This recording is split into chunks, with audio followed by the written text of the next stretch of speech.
Welcome to this video on combinations of alpha. Let us quickly look at some combinations of alphas that can be implemented while you design your own trading strategy.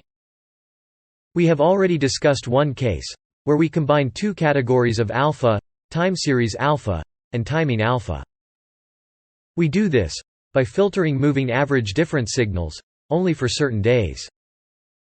All other combinations are of course possible as well.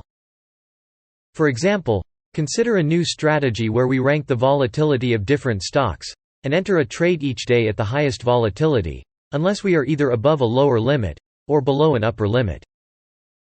With this trade we assume that high volatility means we may be in a correction. The lower limit is justified, because if our absolute volatility value is not too high, we would not expect a reversal. The justification for the upper limit is that when the volatility is already very high, it may persist and the market may not reverse.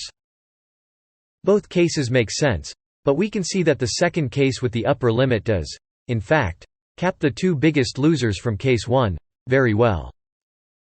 Also note that in the author's opinion, this result is not immediately intuitive. That is all for now.